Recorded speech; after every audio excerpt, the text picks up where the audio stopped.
It used to be that having multiple streams of income was a luxury. Now it's a necessity. Hey y'all, my name is Jay Helms, and I want to give you my origin story on how I got to comfortably exit the W-2 world, and how, or really why I started this whole W-2 capitalist movement. So the backstory is, during the 2013-2014 timeframe, I had a trifecta, or what I like to call a trifecta of life events. Let me explain. In September 2013, I got married to my amazing and beautiful wife, Cassie. In April 2014, the company that I was a principal at and had spent 10 years growing was acquired. Now, that acquisition was not going well, and it was not going well very quickly. By that, I mean resources were being pulled from departments and not replaced. Customers were leaving, and our new owners, who were backed by some venture capitalists, looked at me and a couple of other leaders like, well, what happened? Well, what happened is the acquirees were not living up to what was discussed in due diligence, and they weren't listening to me and those other leaders of the company they just acquired to right the ship, so to speak. So now here comes the pressure of, is my job safe? So that was life event number two. So number one was getting married. Number two is we were acquired. So let's chat about number three, right? It's probably the most important.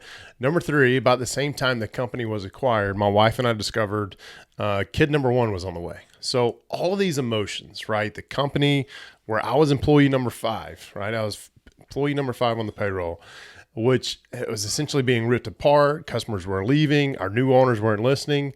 That all made me angry, right? So on the other hand, my wife and I had the pregnancy, which brought pure excitement, right?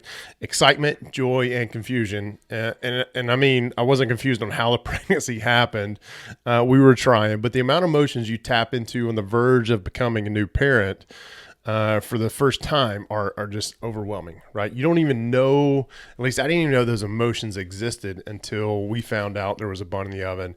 And quite frankly, I learned more about the female body in those 9 months than I ever really wanted to know. So the excitement of becoming a new dad, right? Concerns over my wife's health and the baby's health, the anger of what was going on at work. I mean, it was bonkers, right? It was nuts.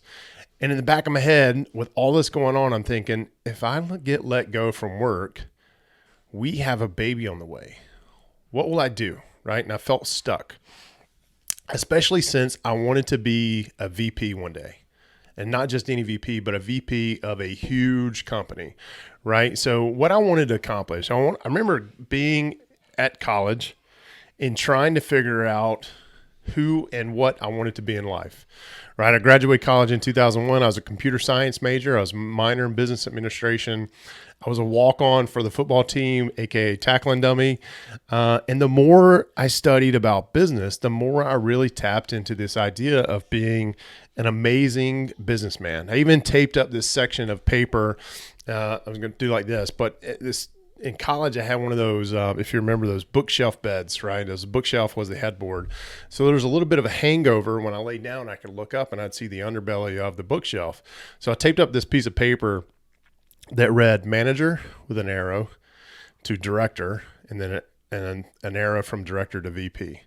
So every night I went to sleep, I'd think about that. For years, I fell asleep thinking about this career path. Even after I graduated from undergrad, I moved to the big city of Birmingham, Alabama. I grabbed my first corporate job. And for several more years, I had that same bed. That same piece of paper was still there, right? So I was falling asleep every night thinking of ways to climb that corporate ladder to fulfill my dream, right? I always wanted to be rich, right? So now in 2013, 2014, I had hit this wall, right? I hit this wall of realization that corporate America actually sucks, right? This thing I had been dreaming about for well over a decade actually sucked, and I no longer wanted to be part of it. I no longer wanted to climb that corporate ladder because, quite frankly, my morals and ethics wouldn't allow me to do so, right? So this wall I unknowingly had barricaded myself behind was being stuck in corporate America at a job I no longer wanted, working for a company I no longer wanted to work for, and I was extremely dependent on just one stream of income, and about to be not just me, right? Already had my wife. Our kid number one was on the way. It was a horrible place to be, especially if you have this realization when your wife is 6 months pregnant, which is when all this came to kind of fruition for us, right? And for those of you listening or watching this, you know exactly what I'm talking about. It is a terrifying place to be. But here's the epiphany that I had. I had this epiphany. When I had this, I started applying some Google magic. So thank you, Google, for that. So I came across a few sites that discussed real estate investing, right? This is how you build wealth. Most of the millionaires out there, most of the guys and gals who have built some wealth have done it through real estate. And at the time, I thought, this is only a rich man's game. This is not going to apply to me. But the more research I did, the more things I started looking at, I was eventually led to discover the book Rich Dad Poor Dad, which I think I have a copy back there. I was going to grab it. But needless to say, if you've never read it, it's an absolute must read. And if you're watching this on YouTube, there is an affiliate link to Amazon in the description below. But the Rich Dad Poor Dad book is now the number one gift I give to expecting fathers, because this book had such a paradigm shift for me on how I looked at making money and building wealth for my family. You know, prior to having this epiphany, I felt the only way to really build wealth was to climb that corporate ladder. And after 12 years of doing so, my salary had increased slightly. I think my first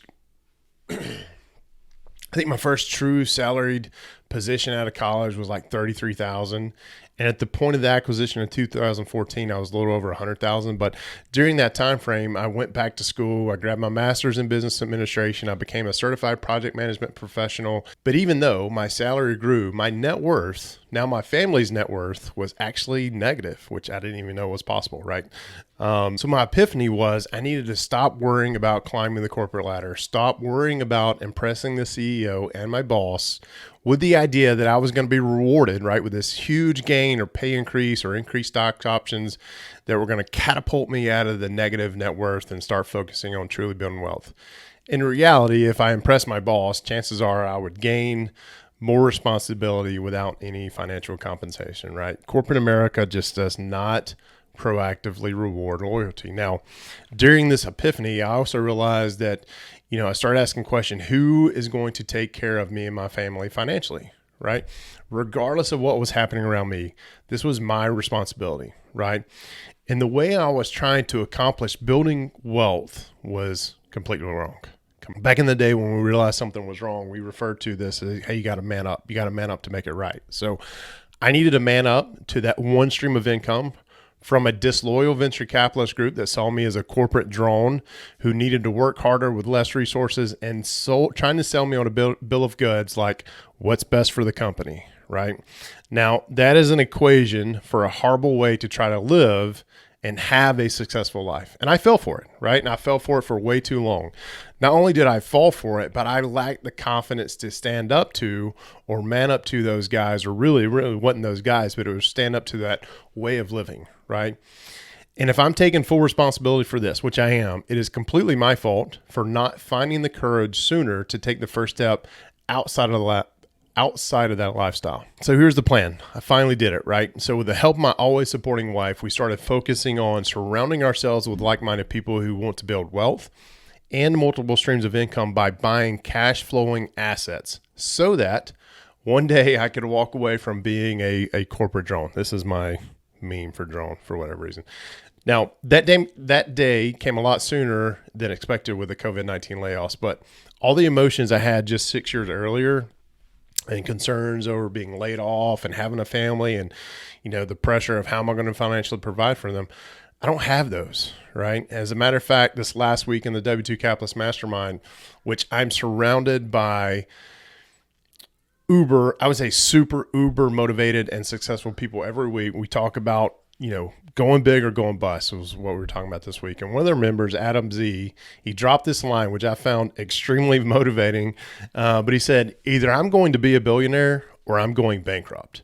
Now, Adam and I have a lot of similarities in that we're both successful in our W-2s. We have young families and we have these huge BHAGs, which if you've heard me talk about BHAGs before, you know what that means, but it's basically a big, hairy, audacious goal. It's a goal you never reach, right? But it's super motivating, and to hear things like that and to be around people of like mind. So you need people like that in your life. which leads me to the conflicts, right? So the conflicts that I run into are simply threefold: my personality, my risk tolerance, and the people that I let into my circle, right? So what do I mean by personality? So every personality test out there that I've taken, I've been classified as an introvert, right? I've noticed, and my wife has noticed, a change in my personality, especially in the last 6 months, of converting to be more of an extrovert, but I'm still an introvert at heart. You put me in a room with unknown people, I'm going to be the guy in the corner hoping nobody talks to, right? If anything, I'm an introvert who now recognizes those flares, right, that push me into being an introvert. And instead of running away from them and being in that corner of that room, I'm going to run toward them. For example, doing this video. It's highly, I do YouTube lives all the time. I do videos all the time when I'm interviewing folks. I get nervous. They're extremely uncomfortable for me to do, but I know it's what I need to do to be able to grow into that extrovert personality. Second thing, I'm a pretty risk-averse guy. I was asked about this last couple weeks ago on why, and I said I have no idea. Basically, the person was asking me, "Hey, have you ever filed bankruptcy?" No, I've never filed bankruptcy before. Never even been close, right?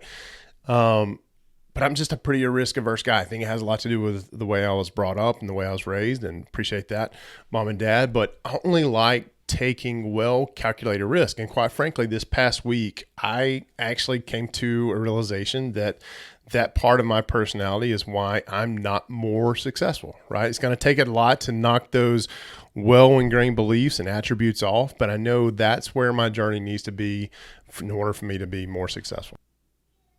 And the third thing, probably the most important, is the people that we let into our circle, right? I have a few resources on this, but surrounding ourselves with like-minded people who are striving to do the same and even more has allowed us to have the success we've had so far.